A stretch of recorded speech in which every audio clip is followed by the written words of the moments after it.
Magandang umaga po mga kapatid ko kay Kristo. Ang pag-iingat ng Diyos Ama at ang biyaya ng Panginoong Sus ay sumaating lahat. Nakalulungkot man, pero kailangan natin ingatan ang mga matatanda at ibang kasama natin para huwag mahawaan ng karamdaman na mabilis na yung dumarami. Huwag nawa ipahintulot ng Diyos na mapatigil ulit itong aking worship service or yung mga mass gathering ng bawat churches. Para sa ating simula, nakalampas na po tayo sa isang taon na naka-community quarantine. Subalit napakarami nating mga kapatiran at kababayan ang nahirapan. May mga hindi na nakabangon sa kanilang pagkabagsak ng kabuhayan. At meron din mga nag-iisip na sa dinami ng kanilang gastusin, bilihin, bayarin, nasabi na nila, napakahirap na magbigay pa para sa gawain ng Panginoon. Yung iba nga, ang sabi ganito, kung malaki lang ang aking kinikita at malaki lang ang aking sinisweldo, madali lang makapagbigay para sa Panginoon.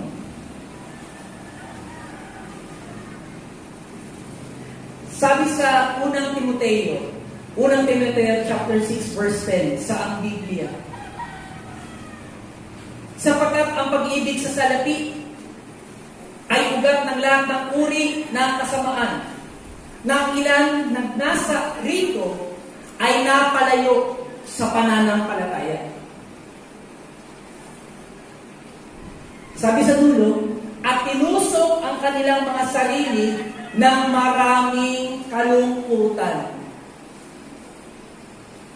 Si J.D. Rockefeller, isang kilalang Kristiyano sa Amerika, ang sabi niya, if your only goal is to become rich, you will never achieve it.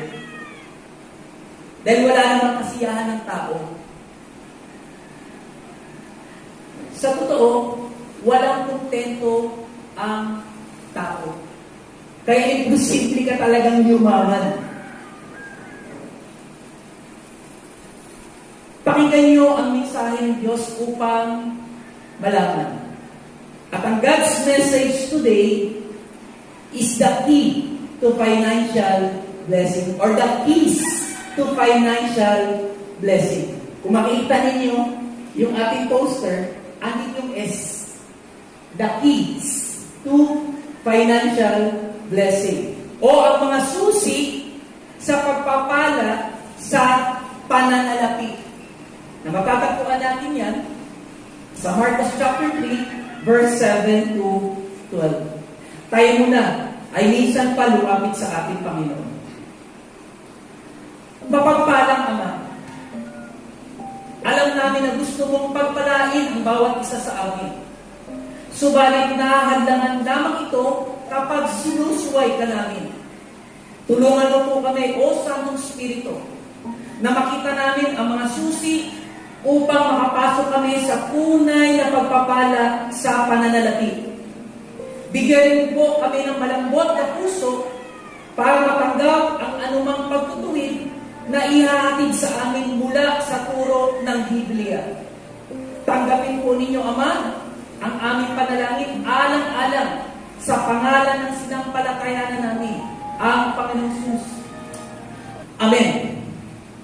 Tayo pula ay tumayo sa pagbibigay galang, sa pagbasa natin ng salita ng Diyos. At ang hawak natin mga Biblia ay buksan natin sa ating teksto ngayon, Malakias chapter 3, verse 7 hanggang 12. Kagaya ng ating panalangin, mangusap sa atin ngayon ang Diyos dito sa mensahe. Basahin mo po ang salita ng Diyos version. Tulad ng inyong mga ninuno, hindi kayo sumunod sa aking mga tuntunin. Pero manumbalik kayo sa akin ang Panginoong makapangyarihan at babalik ako sa inyo.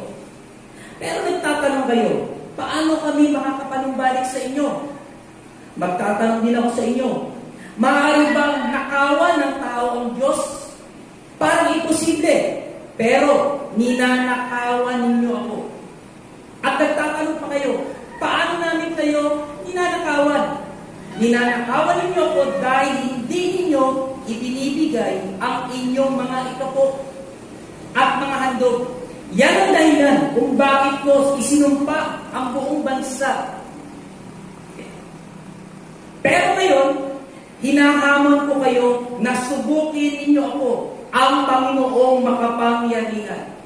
Dalhin ninyo ng buo ang inyong mga ikapo sa bodega ng templo upang may pagkain sa aking templo. Kapag ginawa niyo ito, bibigyan ko kayo ng ulan at ibubuhos ko ang sobra-sobrang pagpapala. Hindi ko papayagan sirain ng peste ang inyong mga pananim o malagas ang bunga ng inyong mga ubas. Tatawagin kayong mapalad ng lahat ng bansa dahil napakabuting tirhan ang inyong lupain. Ako ang makapangyarihan, Panginoong makapangyarihan, ang nagsasabi nito. Makapuna po tayo at pagpalain tayo ng Diyos sa pagbasa natin ng Kanyang salita. Tignan natin ang tatlong susi. Ang tatlong susi sa pagpapala sa pananalapi. Malalaman ninyo ngayon ang mga susi sa pagpapala sa pananalapi at hindi sa mga haka-haka na nakikita natin sa mga post ng social media. Ito yung sample post. Ito po ay sinesend lang sa akin sa messenger ng mga ibang kakilala ko na hindi mananampalataya. Ang sabi nila, may the Lord pour out His blessing on you today. Ibuhos ng Diyos ang Kanyang pagpapala sa inyo. This Thursday, or pwede this Sunday. Yung isa naman, sabi niya, good morning. Every day, God drops showers of blessing and grace. Believe you are one of the blessed ones. Pakinggan niyo mabuti ang mensahe. Kung tama ba ang sinasabi ng mga ito. Hindi lang yan. Narinig din natin sa iba't ibang preacher ang patungkol sa mga pagpapala. Ano ba talaga ang tunay na pagpapalang pananalapi? Maging matalino tayo. Ito ang pagbabasihan natin ng tunay na pagpapalang pananalapi. Hindi nakita natin sa social media, hindi narinig natin kung kanino-kanino tagapagsalita, na hindi naman talaga dito nang gagaling. Tignan natin. Tatlong susi. Anong una? Manumbalik sa Diyos. Kakaiba. Mahirap man aminin, pero ito ang totoo. Hindi tayo sumusunod sa sinasabi ng Diyos. Mas marunong pa tayo minsan kaysa sa banal na kasulatan. Dapat natutunan na natin ito dahil sa karanasan ng mga nauna sa atin. Kaso, ginaya lang natin sila sa pagsuway. Kaya tuloy, nagkawala-wala ang ating mga kinita at inipon. Kailangan natin malaman at makilala kung sino ba talaga ang ating Diyos na nagpakilala dito sa banal na kasulatan. Siya ang Panginoong makapangyarihan. Panginoong makapangyarihan. Wala nang ibang higit sa Kanya. Kaya walang pwedeng manalo laban sa Kanya. Kapag kinalaban mo siya, ikaw ang matatalo. Sigurado.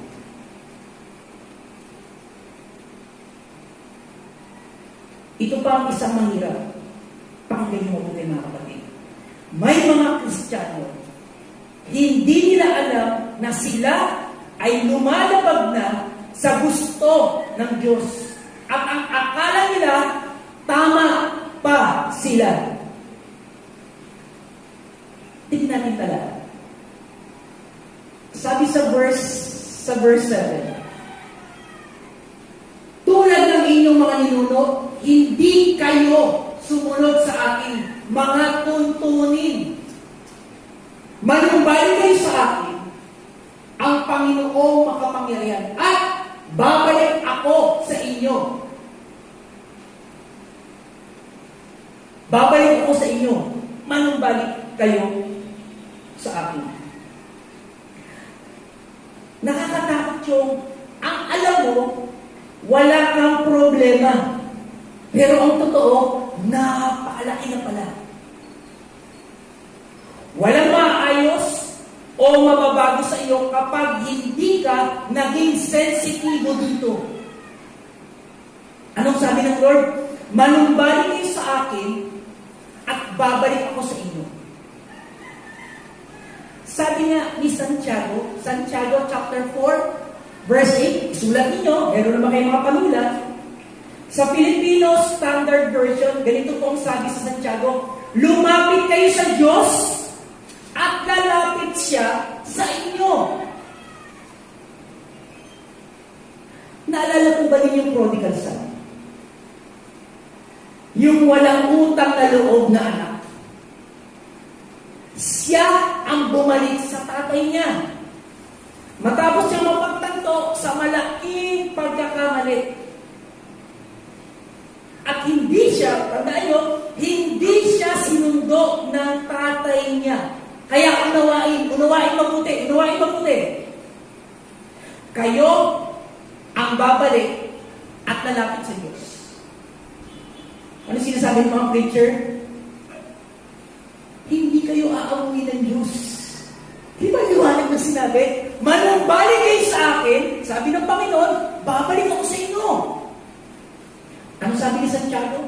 Lumapit kayo sa Diyos at ang Diyos lalapit sa inyo. Sino kausap dito? Ni Malakias. Sino kausap dito ni Santiago?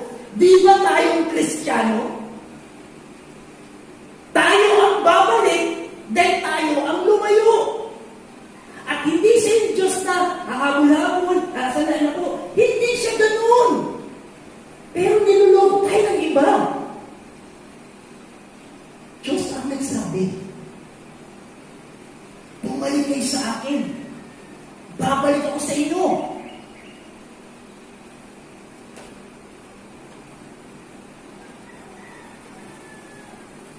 Sabi sa unang Juan chapter 1 verse 9, aminin natin na nagkasala tayo at maaasahan natin ang pagpapatawad ng Diyos sa atin.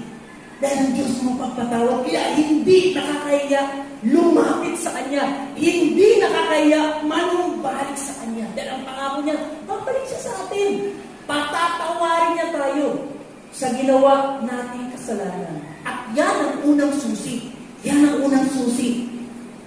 Manumbalik tayo sa Diyos. At ang pangalawa, ang sabi sa pangalawa, magsaliksik sa ugnayan sa Diyos. Ang sabi ng Psalm 139, verse 23 to 24, sa New Living Translation, search me, O God, and know my heart. Test me and know my anxious thoughts. Point out anything in me that offends you. Tignan natin ang talatang 8. Sabi sa talatang 8, magtatanong din ako sa inyo, maaari bang nakawan ng tao ang Diyos? Parang imposible. Pero, ninanakawan ninyo ako. At tinatanong pa ninyo, paano namin kayo ninanakawan?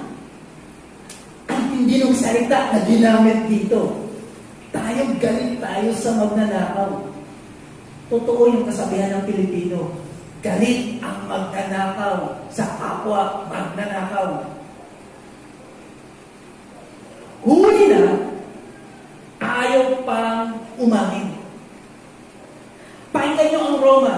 Roma chapter 2, verse 17 to 21. Ito po ay Filipino Standard Version ang ginamit ko. Ngayon, kung sinasabi mong ikaw ay isang Hudyo at nananalig sa kautusan, at ipinagmamalaki mo ang kaugnayan mo sa Diyos, ikaw na palibhasa'y naturuan sa kautusan at nagsasabing nakakaalam ng kanyang kalooban at sumasang-ayon sa mabubuting bagay, ang palagay mo'y taga-akay ka ng mga bulag at tanglaw ka ng mga nasa kadiliman, tagapayo ng mga hangal o tagapagturo ng mga bata dahil natutunan mo ang kautusan, ang pinakadiwa ng kaalaman at katotohanan, ikaw na nagtuturo sa iba, bakit hindi mo turuan ang iyong sarili? Nangangaral kang huwag magnakaw. Bakit ka nagnanakaw? Ang hindi. Yung mga Hudyo, pwede natin tignan tayong mga Kristiyano.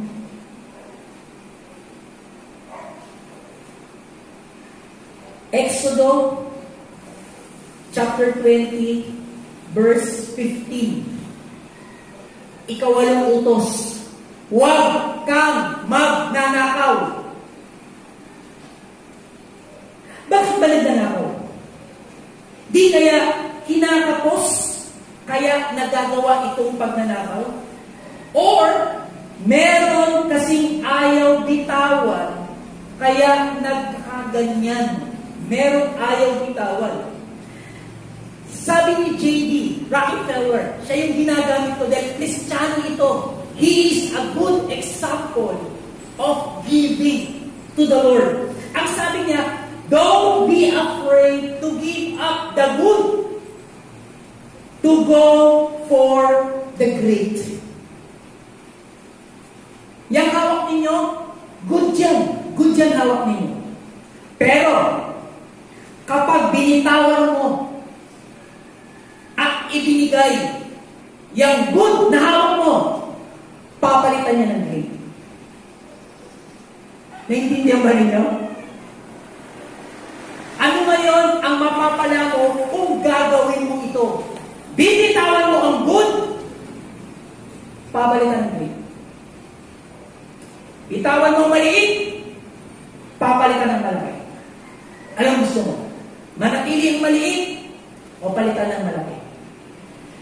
Sabi sa Galatia chapter 6, verse 7, hindi madadaya ang Diyos. Bakit?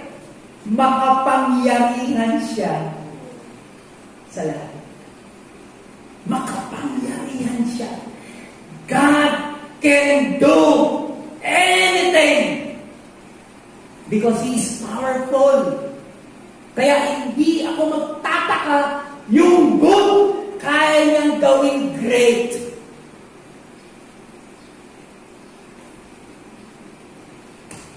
Bakit?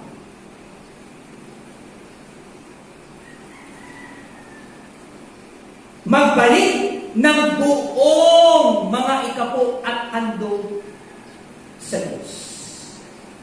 Halos umabot na sa 1 taon ang community quarantine ng bansa. At tayo, halos 1 taon din na walang church. Yung ibang members, hindi na naalala o naibalik para sa Panginoon. Kaya ramdam ang pagbaba ng tithes and offering ng church.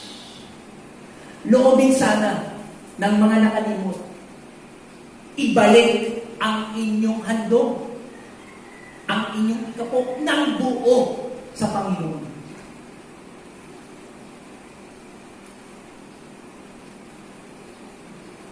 Dalawang bagay ang gusto natin tignan. Return and give. Ang return, sabi diyan, the action of giving something back.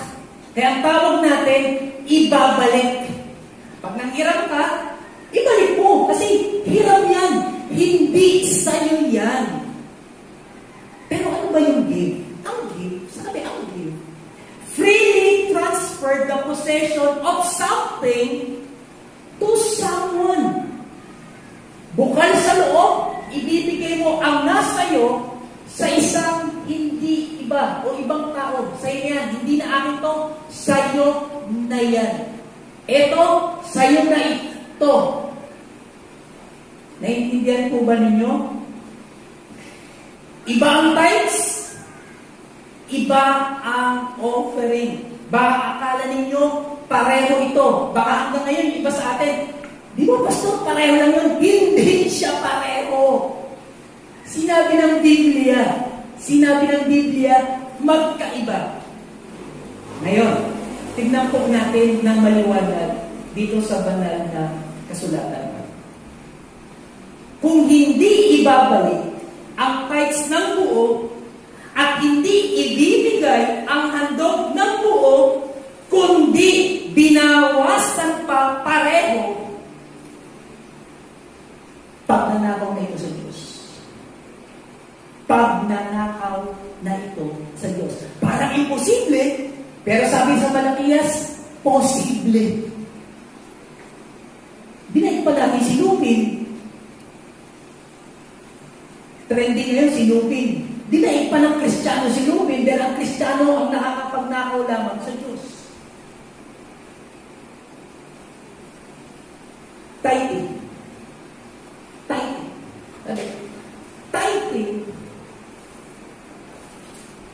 Giving God the first tenth of your income. Ang tithing is pagbibigay sa Diyos ng unang ikasampo ng iyong tinangkilik. And too often, stole next by men. Lahat ng ikasampu sa bawat nakuha para sa Diyos, ito man ay sweldo, baon, bigay, tanim, alaga, kinita, lahat ng 10% niyan, ibabalik mo sa Diyos. Hindi 90, 10. Dahil hindi ka magkakaroon ng lahat ng yan kung hindi niya ito ibinigay sa iyo. Lugi ka ba? Hindi. 90 sa iyo, 10 sa akin. Pero ito ang malungkot. Ninanakaw pa rin natin. Ang 10. Napakaswapang na natin.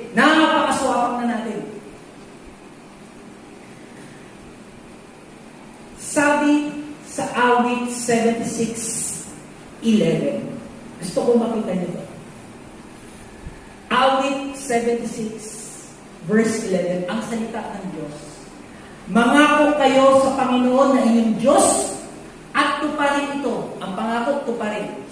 Pangyayin mo buti. Lahat kayong mga bansa na nasa paligid. Sino kausap ng Panginoon? Lahat ng bansa, hindi Kristiyano. Anong sabi ng Panginoon? Magdala kayo ng mga regalo sa Diyos na siya karapat-dapat katakutan. Ang ibang bansa, pinadadala ng Diyos ng regalo sa Kanya. Dalhin nyo ang regalo nyo. Bakit? Because I am the God who deserve receive gifts. Review natin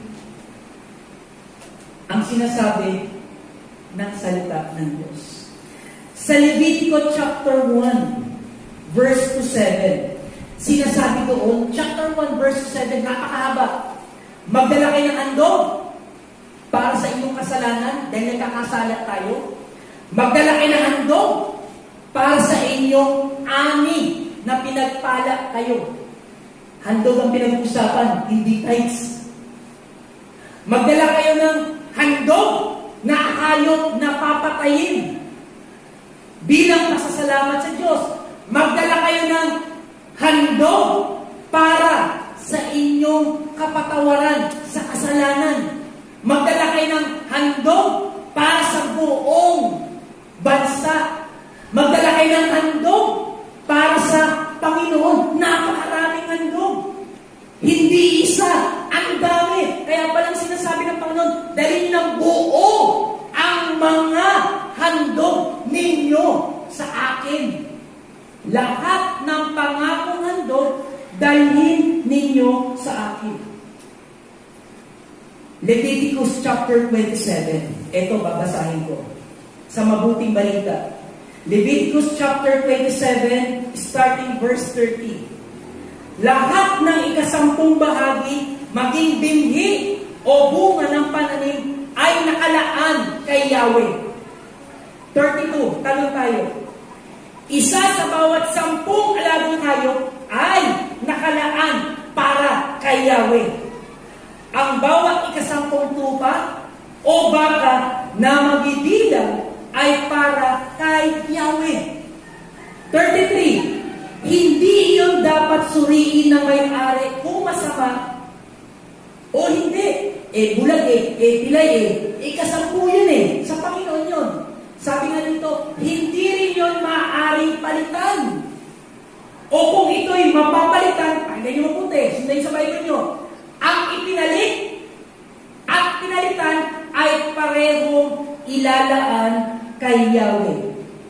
Hindi na matutubos ang mga ito. Nayari palalo. Naintindihan nyo? Meron isang hayop, ikasampu. Nakita mo, talagang madugas Naku, medyo maganda, papalitan ko. Nung sinabi ko sa sacerdote, papalitan ko po. Sabi sa sacerdote, ano yung papalit mo? Ito. Bakit na pareho? Akin na yan. Sa Diyos na yan. Ha? Nakita niyo ba? Imbis na ibibigay mo isa ikasampu, dahil nang hinayang ka, papalitan mo, yung ipinalit mo, nadamay pa. Di ba? Nadamay pa. Yun ang sinasabi dito sa Leviticus chapter 27. Deuteronomy chapter 14. Kung mabilis kayo magbuklat, buklatin ninyo. Deuteronomy chapter 14, verse 22 to 27. Kukunan ninyo ng ikasampung bahagi ang inyong ani taon-taon. Ang ikasampung bahagi ng inyong ani, alak, langis, at ang pangalan ng inyong mga alagang hayop ay doon ninyo kakainin sa lugar na pipiliin ng Diyos ninyo si Yahweh upang siya'y inyong maparangalan. Kung malayo ang lugar na pipiliin ninyo o pipiliin niya at maging mahirap dalhin doon ang ikasampung bahagi ng inyong ani. Medyo marami. Ang sabi nito, ipagbili ninyo iyon at dalhin ang pinagbilan sa lugar na pinili niya. Totoo naman. Kung ang dagdag mo 10 kaban, benta mo yan, mas magaan ang pera kaysa 10 kaban. Ituloy kong basa, verse 26. Pagdating doon, bumili kayo ng anumang gusto ninyo. Baka, tupa, alak, o inuming nais ninyo at siya'y ninyong pagsasaluhan. Mag-anak bilang pagdiriwang sa harapan ng Diyos ninyong si Yahweh. Ngunit, huwag ninyong kalilimutang bigyan ang mga Levita sa inyong lugar. Yamang sila'y walang kaparte sa lupaing binana ninyo. Naintindihan yung sinabi nito? Dali ninyo, kaya naalala natin sa John chapter 2, anong ginawa pa nun? Pinagtataob yung lamesa. Kasi bumibili sila nun. Yung iba, nandudugas na. Kaya galit na galit ang Panginoon. Pero sinasabi yun, Pagdating mo ron, medyo malayo kasi yung hayop, itong hayop na dala namin, pag nagbiyahe kami ng sobrang layo, baka pagdating doon, may diferensya na, lalong nakakahiya, baka magkasakit kami. Ang gagawin nila, ibebenta na nila, lalakmay sila, pagdating doon, tsaka sila bibili ng kanilang pagkain. Mula sa kanilang napagbentahan. Sila rin ang kakain. Pero ang paalala nito, huwag niyo naman kalimutan yung mga Levita. Sino yung Levita? Sila yung mga naglilingkod sa templo. Hindi pwede kumakain ka, kasi mga Levita na agad lang. Ang sabi, bigyan nyo sila. Dahil ang mga Levita, hindi sila naghahanap buhay. Meron ba kayo nakitang pastor talaga naghahanap buhay? Linggo lang ako pwede, siyempre, Monday to Friday, nag-uopisina ako. Walang ganun! Kanino sila umaasa? Saan doon na ibinibigay natin? Kung anong pumatak dyan, yun ang mapupunta sa amin. Pag walang naman yan, di wala. Nagkatakawan. Pero pag nabigyan yan, mabibigyan din kami. Ibigay ito sa Levita, dayuhan, ulila o balot. Naalala nyo Mateo 10:42. Ang sabi doon, ang sino mang magbigay sa inyo, isang basong tubig na malamig. Sa isa, sa mga lingkod ko, itong mga alagad ko, napadaan sa inyo. Anong ginawa nyo? Ay, sandali po! Painumin ko kayo. Alam ko malayo inyong pinanggalingan. Painumin kayo. Isang basong tubig. Ang sabi ng Biblia, ang sabi ng Panginoon Kristo, tiyak! Hindi siya mawawalan ng gantimpala. Babayaran ko siya. Ano binigay mo? Isang basong tubig. Anong biruan namin? Paano kung ibinigay ko, hindi tubig? Ano bibigay mo? Juice. Siyempre, ibang level yun. Dinagdagan ko ng sandwich. Ibang level yun. Ang Diyos hindi madadaya. Bigyan mo ng isa. Ano yung mga naloloko? Bibigyan niya ng 100. So, napaka-swapang mo na nun. Isa lang binigay mo, gusto mo ibigay siya 100. Bibigyan ka niya ng isa. Isa. Bigyan mo siya 1,000. 1,000. Ang tanong ito, nawalan ka ba? Hindi ako marunong mag-isip. Hindi ata ako nagbigay sa Lord. Kasi ibinalik niya sa akin eh. At yun ang sinasabi ng banal na kasulatan. Bakit tayo natatakot magbigay kung ibabalik naman pala niya sa atin? Ibalik natin. Yun ang sinasabi sa atin ng Panginoon. Bilang chapter 18. Baka akala nyo, puro kayo lang. Ito sa akin. Bilang chapter 18, verse 21 to 26. Bilang, Numbers. Ang bahagi ng mga Levita ay kasampung bahagi na ibibigay ng Israel. Ano ang bahagi ng Levita? The Levites, the servants of the temple, the workers. Ang ikasampung bahagi na ibibigay ng Israel. So your tithes, doon mapupunta sa mga Levita. Malaki ba yun? Bak marami. Lahat naging faithful. Pero pag ang faithful, dalawa lang, mukhang kapos. Kasi bakit? Kasi 10% lang yun. Ituloy ko ang basa. At ito ang nauukol sa kanilang paglilingkod sa toldang tipanan, to the temple, to the church. Mula ngayon, ang mga taong bayan ay hindi na maaaring lumapit sa toldang tipanan, kundi magkakasala sila at mamamatay. Ang mga Levita lamang ang gaganap ng anumang paglilingkod sa toldang tipanan. At pananagutan nila ito ang tuntuning susundin habang panahon sa lahat ng inyong salinlahi. Kailan? Hanggang sa buong henerasyon. Subalit, walang kaparting lupa ang mga Levita sa Israel sapagkat, verse 24, ang bahagi ng mga Levita ay ang ikasampung bahagi ng buong Israel. Kaya ko sinabing wala silang kaparte sa Israel. 25, ituloy natin. Sinabi ni Yahweh kay Moses, sabihin mo sa mga Levita, pagtanggap ninyo sa ikasampung bahagi ng mga Israelita, ihahandog ninyo kay Yahweh ang ikasampung bahagi noon. Tithes of tithes. Yung 10% ng tao, ibinigay sa Levita, so yung Levita, ayos. Hindi! Kahit ang Levita, magta-tithes pa rin sila. So walang exempted sa tithes. Sobrang liwanag. Ihahandog ninyo kay Yahweh ang ikasampung bahagi noon. Sa makatuwid, iyan ang ikasampung bahagi ng ikasampung bahagi. Tithes of tithes.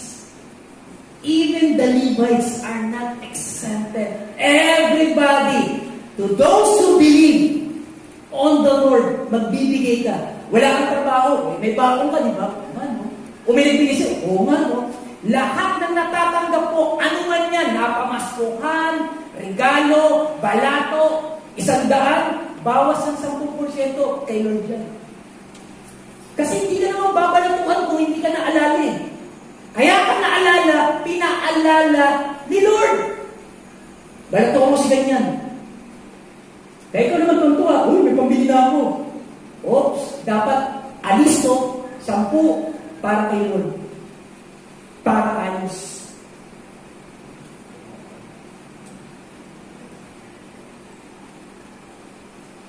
Sabi po sa verse 8, last part ng verse 8. Tingnan yung verse 8 ha. Sabi nito, ninanakawan ninyo ako dahil hindi ninyo ibinibigay ang inyong mga ikapo at mga handog. Kapag hindi mo ibinalik, hindi mo ibinigay, ano ang tawag ng Diyos? Ano ang tawag ng Diyos kapag hindi mo ibinalik, hindi mo ibinigay, kahit Kristiyano ka, ano ang tawag ng Diyos? Ano ang tawag ng Diyos? Hindi masarap pakinggan.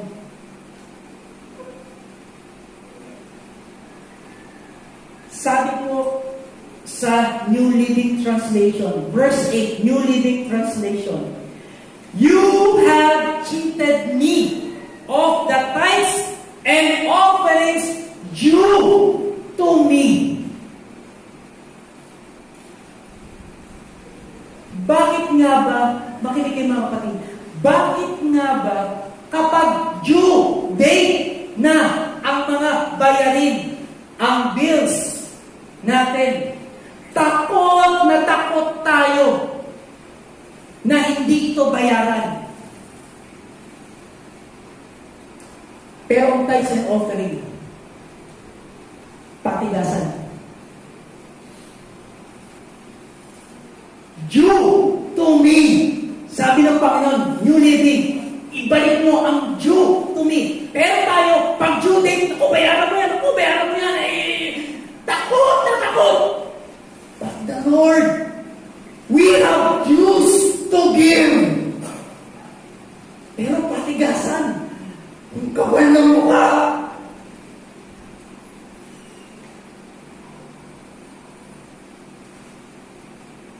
Mga seniors, may pension kayo. Pero ba kahit ibibigay sa Panginoon? Walang exempted. Kapag sa akin, may nagbigay ng love gift, hindi ko binubog sa lahat yun. Pagdating sa bahay, pagbukas, love gift. Bawas agad. Hindi babagay. Nagkasala ako. Minsan, nalilimutan ko. Nagnanakaw ako. Ang hirap. Gusto niyo ba preacher nyo ito? Magnanakaw. Kaya pagtanggap ko, kaltas agad, bawas na. Baka magastos pa yan. Kaya nag-uwi ako ng sobre, Nag-uwi ako ng sobre. lagay dyan. Pag nakuha ko ang support ko, bawas na, lagay na dyan. Baka may grocery pa yan. Sabihin ko, Lord, may gastos eh. Mamaya, tamaan ako ng COVID para saan ako ng Diyos, yari. Mga kapatid, pakinggan niyo po ito mabuti. Kailangan malaman ninyo ito mabuti, mga kapatid ko kay Kristo. Sabi sa verse 9, hindi po kamalasan o pagsubok ang dumating sa mga nagnakaw sa Panginoon, kundi sumpa. Balikan natin, para maintindihan sinasabi ko. Verse 9, yan ang dahilan kung bakit ko, sabi ng Panginoon, yan ang dahilan kung bakit ko isinumpa ang buong bansa. Ang daming Kristiyano, ano mo pagsubok to? Anong pagsubok? Sinumpa ka, magnanakaw kasi. Grabe, ang sakit, no? Bible, ang nasabi, ang Diyos nasabi, yan ang dahilan, that's the reason why I curse you. Because you are robber. Magnanakaw kasi ang tupang mo. Sana naiintindihan niyo ito, mga kapatid. This is the word of God. Sa mga nandadaya, makinig kayo. Ang sumpa ay sinasadya. Sa mga nandadaya, ulit ko, ang sumpa ay sinasadya ng Diyos. Si Rockefeller, minsan may sinabi rin. Ito ang sabi ni Rockefeller. I never would have been able to type the first $1 million I ever made if I had not typed my first salary, which $1.50 per week. Kaya gusto kong gamitin si Rockefeller. He is a good example at maraming Kristiyano naging mapagbigay dahil nahamon sila.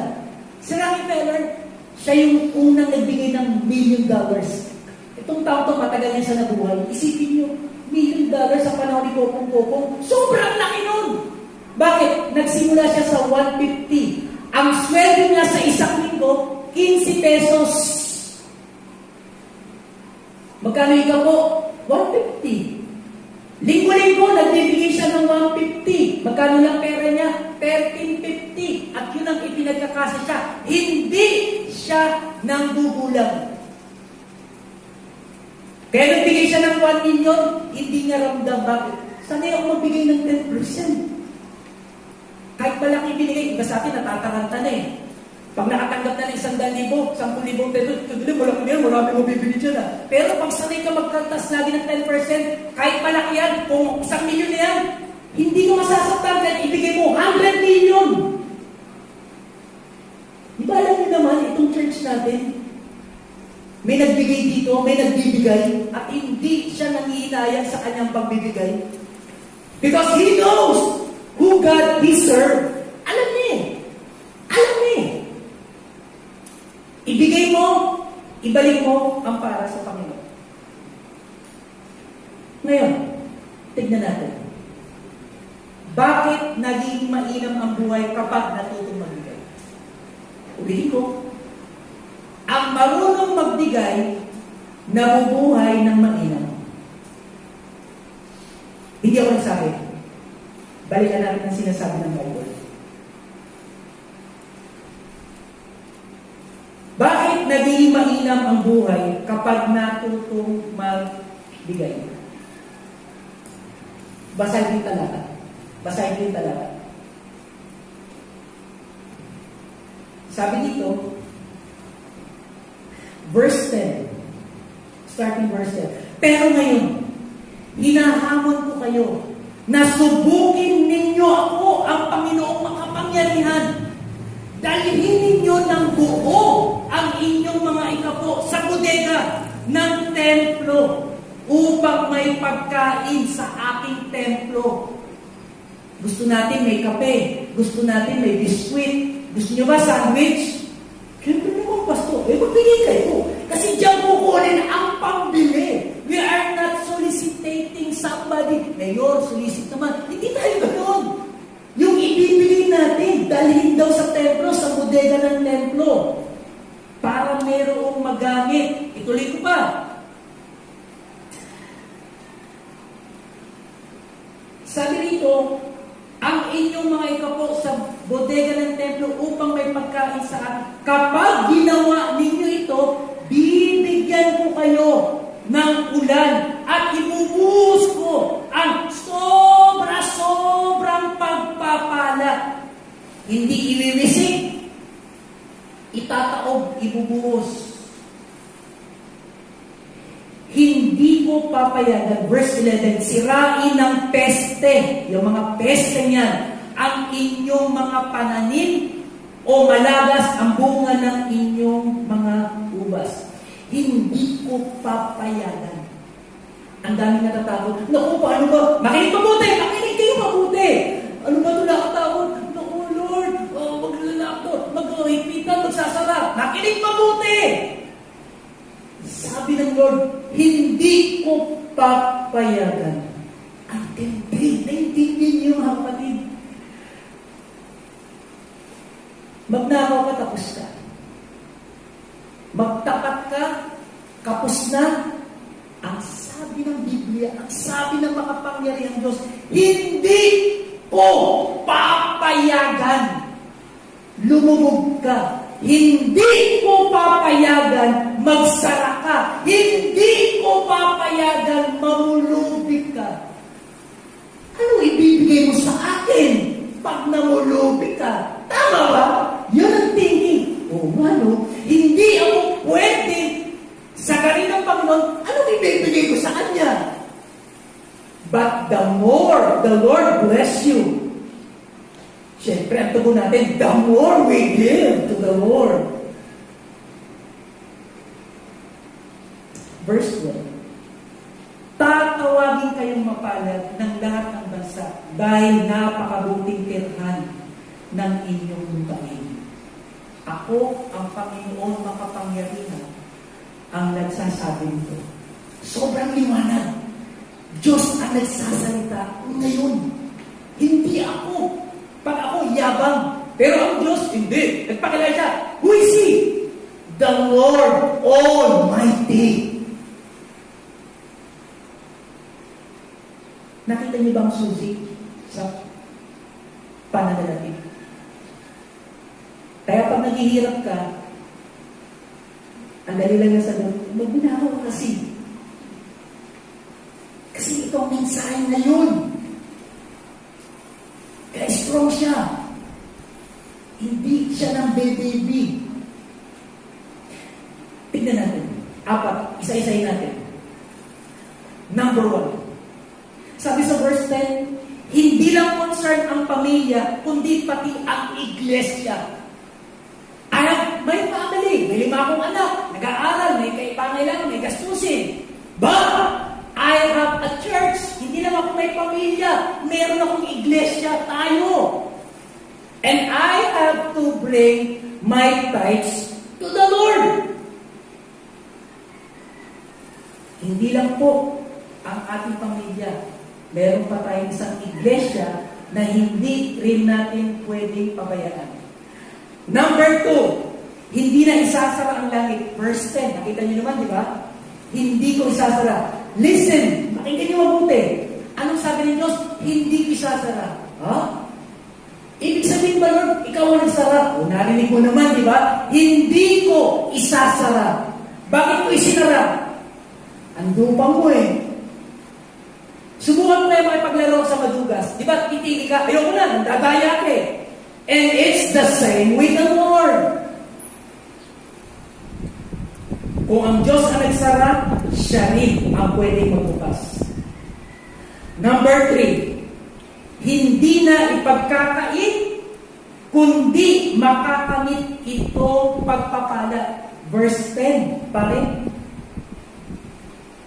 Minsan yung pagpapala, iniipit na lang talaga eh. Naranasan nyo ba? Naranasan nyo ba mga kapatid? Hindi naman sinasabing pagpapala. Pero naranasan niyo ba? Ibibigay na lang sa'yo. Iniipit pa. Ibibigay na lang sa'yo. O magwalis-walis ka muna dyan. Pambira, hindi yung bigay ang tawag doon, upa. Kung binigyan ka, hindi mo binigyan. Tinrabaho ko yung binigay ko. Ang Panginoon, napakaliwanag mo. Ipinagkakait pala niya. Nagulat ba kayo? Ha? Yan ang sabi ng Bible. Hindi ko na ipagkakait. Hindi niya na iipitin. Bakit? Ang tugas mo eh. Kaya hindi ka matugas. Kung ko iipitin yan, ibibigay ko na ang pagpapala. Nakakagulat. Kaya pala tayo nahihirapan dahil pinipigilan ang pagpapala sapagkat tayo ay nagpapabaya. Pangalawa, itinlas. Hindi na papayagan sirain ng peste ang kabuhayan sa verse 11. Ang dami, no? Ano ba ang peste? Of course, insekto. Pero ano yung peste? Quarantine. Pandemic. Red tape. Competition. Ang dami, di ba? Pero matatakot ka ba? Hindi. Sino kampi mo? Dapat alam mo, ang Panginoong makapangyarihan. Anong sabi? Hindi na papayagan. Dati pumapayag siya. Pinapahintulot niya. Pero ngayon, pag hindi pumayag, ang anak ko, pag hindi ako pumayag, wala sila magawa. Umiyak ka dyan ng umiyak. Hindi.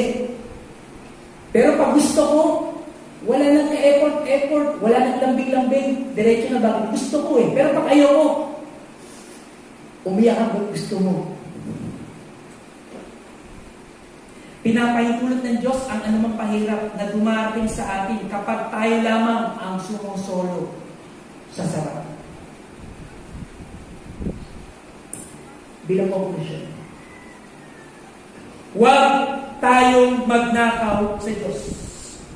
Akala natin, imposible ito, pero posible kapag hindi natin naibabalik ang ikapo at naibibigay ang handog sa Diyos. Kaya nahahadlangan ang mabubuting bagay na sana ay ating mararanasan. Again, sabi ni J.D. Rockefeller, the secret to success, the key, is to do the common things uncommonly well. For the Christians, tithes is very common.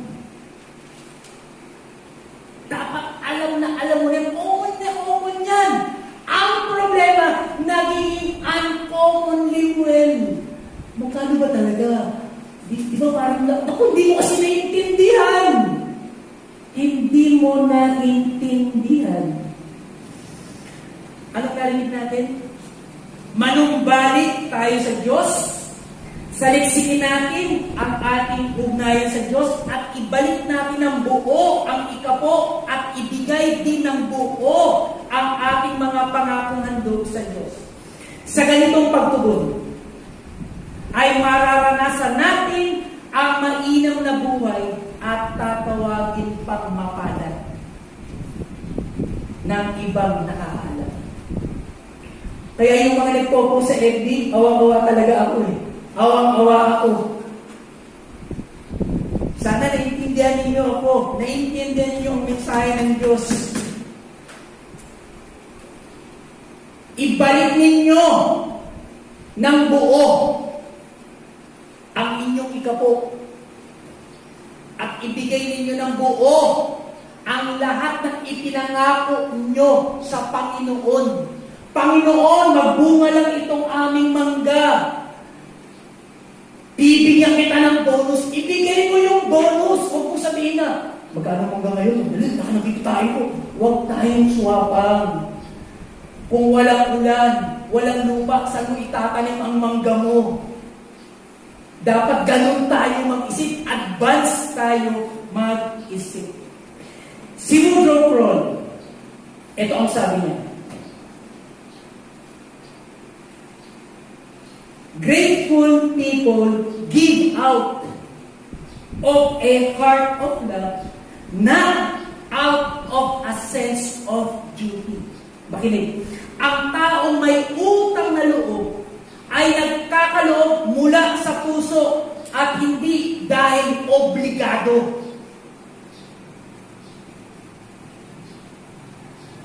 Para sa ating aplikasyon. Huwag natin kalimutan na tayo ay tinawag para magsakripisyo.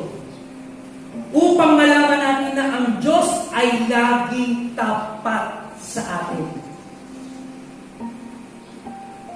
Pagtiwalaan natin ang Diyos kahit sa maliit na bagay. Para pagdating ng malaking bagay, madaling-madali lang magbigay. Sabi ni Anne Frank, dahil kung binabanggit ito, no one has ever become poor by giving. Ang inyong katapatan sa pagbabalik ng ikapo at pagbibigay ng handog sa Diyos ang mahalaga ngayon. Makagagawa kayo ng kakaiba habang natututunan ninyo magtiwala sa Diyos para sa hinaharap. And I hope ang pagbibigay mo sa Diyos ang magpapatunay na ang Panginoon nga ang nagbibigay sa iyo. Ang pagbibigay mo sa Diyos ang magpapatunay na ang Panginoon nga ang nagbibigay sa iyo. Tayo po ay manalangin.